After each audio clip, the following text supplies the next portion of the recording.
Good morning, everyone. So, day 2 of Walk and Talk.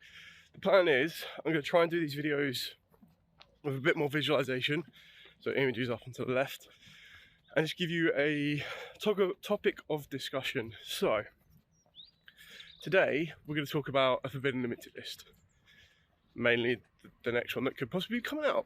So, on Saturday, I will bring you a live stream with my projections of what I think will directly get hit. But what I wanted to do in this 20-minute video, give or take, is talk about potential decks in general that could get hit and why I feel they could get hit. So what we tend to see with Banlist more times than not is it's basically a format check, okay? And in some scenarios, cards will come off the list to promote some of the newer decks. Sometimes we'll see future hits, so we'll see hits of decks that are coming, or decks that are new, or decks that haven't really entered the competitive scene yet, like Cool Tunes.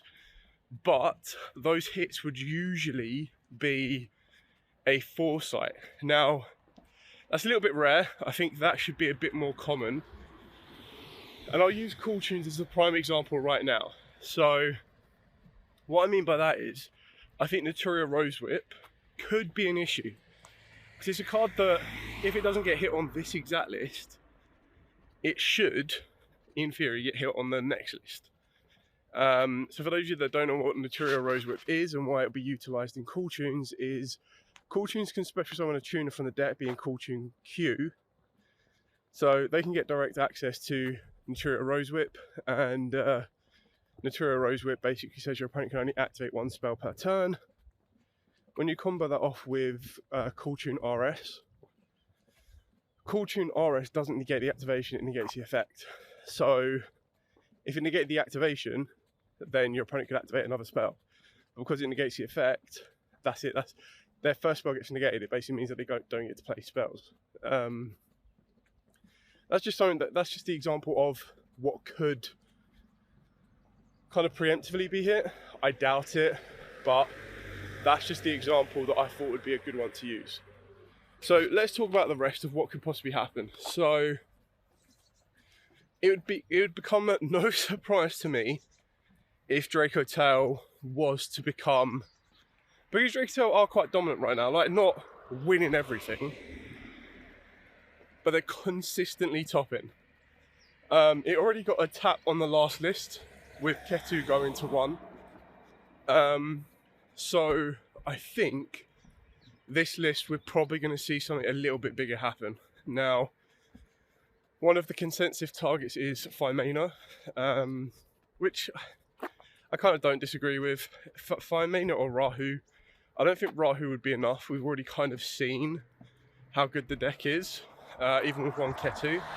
But if they wanted to keep the deck ticking and being competitive still, you would then do that. They also got Moodaloo hit on the previous list, but like those hits weren't that big because they were just instantly replaced with the Fallen and the White. So it actually made deck building for them a lot quicker and a lot easier for a lot of players to deal with. So yeah, I think if you go with the logic of, oh, why was only 5 mana reprinted in Rare Collection 5, you could then argue that 5 mana is the card that gets hit. But on the flip side of that, you could go, why wasn't Rahu Dracotail reprinted? Maybe that card gets hit. So if you take that logic into account, you then got to probably look at Radiance as well. Now, obviously I know Radiance aren't as dominant as Dracotail, but what you also got to take into account with Forbidden Limited lists is you've got to take into account that, yes, there might be a deck that is dominant that will need to get a hit, but it doesn't mean you can leave all the other decks that have been topping untouched, because then what will happen is, more times than not, they can just retake the place of, like, if you only ever hit the top deck every Forbidden Limited list, then all that would happen is the second best deck would then take its place, kind of vibe. Now, I don't think anything drastic really needs to happen. Not right away. Like, the update wouldn't come for at least, I reckon, middle of May. Now, what I mean by that is, the first week of May, there is, I think it's an American WCQ. And then we've got the final quarter of regionals. And then, or it might be a YCS, I believe, but either way. So you've got those. And then in June, so the second week of June is nationals. So the thoughts is that there could be a Forbidden Limited list about, like, could happen at the American event that goes into effect for the start of the third week of May. So you'll have week 3, 4, and then like 5 of May, and then you get 2 weeks of June to prepare for the UK national scene, which, you know, if you feel that's enough time, sure, which I think it kind of is. But the only issue with that is it doesn't really give enough time, because remember, it's the first week of Blazing Dominion. So anything that will be that list, if there was to be one announced at that event, would have already been pre-thought of. Like, they wouldn't watch that event and go, oh no, Cauldrons have absolutely dominated, let's hit a card on that. Like, that wouldn't, that's not how it's not going to be that reactive. So it's one of them ones where it'll be, let's correct last format and balance it out. But what I'm trying to say is it doesn't give enough time for any of the new decks in Blazing Dominion to really kind of counter or combat the current format. So it's not like, oh, maybe we don't need a Forbidden Limited list. Maybe Blazing Dominion will fix that format. So if you were to do something like that, I then wouldn't expect a Forbidden Limited list until after Nats, because you just go, right, okay, well, we can't base this data off of one event. We'll have to play quite a few. And I feel once you enter the national season, you probably leave the national season as it is. And I can't remember, someone in the comments might be able to tell me if a Forbidden Limited list was ever put in place after national season, but just before Euros and any WCQs. So I don't know on that one. But anyway, going back to Radiance, what could possibly get hit on that? I mean, we'll talk in detail a little bit more, but I don't think the deck's that bad, honestly. I think if you were to use the same argument as Fire Mainer, then Radiant Typhoon Vision was the only one reprinted in Rarity Collection 5. But I honestly think, like, Radiant Typhoon's a really good deck. But it kind of feels a little bit like Malice in the sense that it struggles with its own consistency. So something that someone did mention the other day, and again, like I said, I'll bring up individual cards in more detail during a Forbidden Limited live stream tomorrow. But like, someone did mention to me Fallen and the Virtuous, and I was like, oof, is it? Would they ever? I mean, don't get me wrong, Fallen and the Virtuous is an insane card, but I don't know if it's on the level that it needs to be hit. But I wouldn't be like totally shocked if it did. Another thing I kind of want to address, so keeping in mind, right, I'm just going to quickly rattle off all the other decks. Magnets, they might consider looking at magnets. I think it's probably a little bit too early to do that. I think, if anything, what might be addressed is the Fiendsmith package. Just because when you have packages like that, they affect everything. And the Fiendsmith package to me has kind of felt like pretty much all the generic packages we've had in the past, like Halley Firebrax, where they were like, oh, cool, we'll hit this tuner, we'll hit this tuner, we'll hit this tuner, and then eventually went, okay, we'll hit Halley Firebrax. Now, to me, I don't think the Fiendsmith package is that bad. Like, itself, if you consider Tract, even Lurry, consider Tract, Lurry, Engraver, and Lacrima, right? Those 4 cards I don't actually have an issue with. Desiree I don't actually have that big of an issue with, because it's still only, yes, it's a bit of a protected towers that you have to deal with, but it's only 1 negate. Like, yeah, okay, it can negate multiples, but you can only do it once. I personally feel that the biggest issue is High Wave King Caesar. Now, yes, okay, you can probably argue that High Wave King Caesar gets answered by the same cards that answer Desiree. And again, a lot of people in the comments, the last time I mentioned High Wave King Caesar on the previous list, a lot of people just went crazy, which understandably so, but those players, and this isn't like a dig at them, like I fully understand them, I think were probably most DDD players. Now, I'm on that side. I agree. High Wave King Caesar in DDDs is really important. And I feel when we get to positions like this, I feel Erratas on cards are better. Now, there's one thing that another TCG did that I was like, I'd never experienced it before, because obviously I just focus on Yugioh. But on their Forbidden Limited list, what they did is they actually banned a combination of cards. So they said, right, you can't use this card here with this card here. And I was like, ooh, that's quite an interesting concept. Could you say you can't play High Wave King Caesar if you play Engraver, for example? Now, obviously, I know that's very convoluted. I'm not saying that that's going to happen. I'm just using that as an example of, like, could that work? Question mark. But yeah, like, I think this is where Erratas could become invaluable, because it's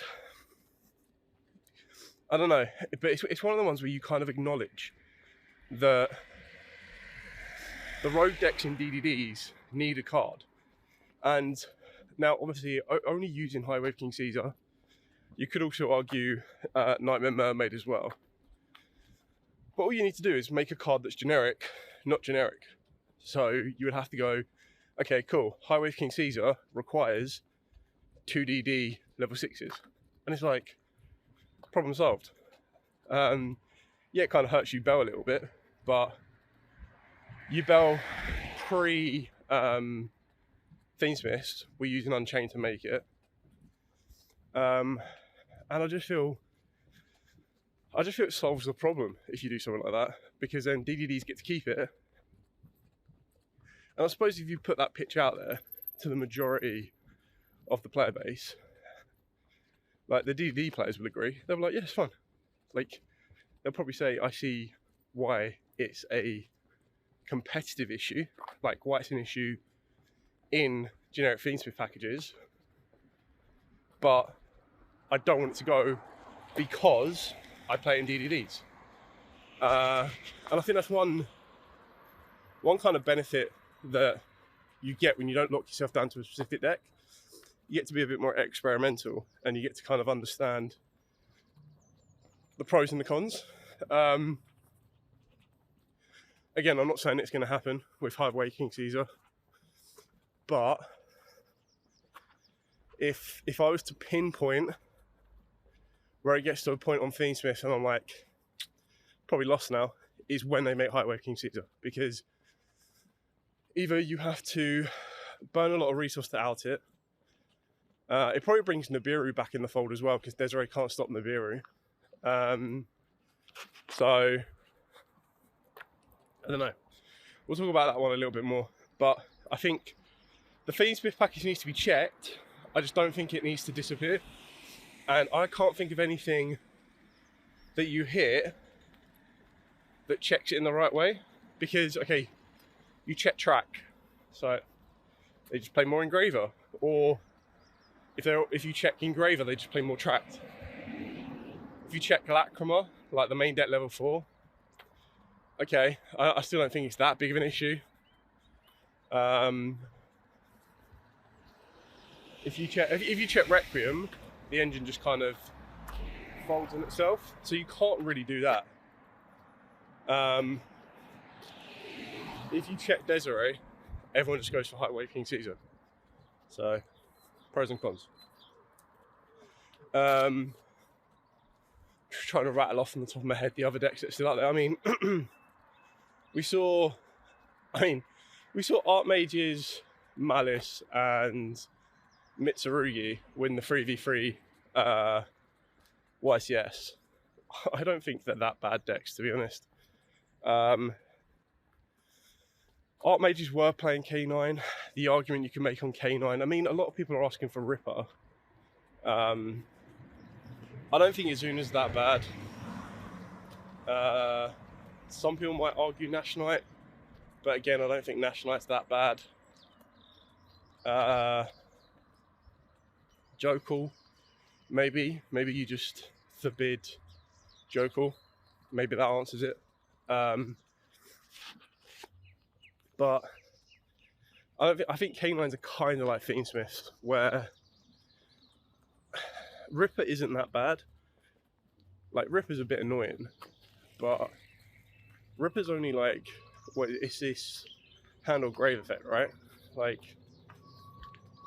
the issue with High Wave King Caesar, if you're trying to equivalate the two of them, is that High Wave King Caesar is twice, and it negates any card that would summon. So negate a monster, a spell, or a trap, which is crazy. Yeah. So maybe the K9 package needs to be looked at. Maybe that answers Vanquish Soul at the same time.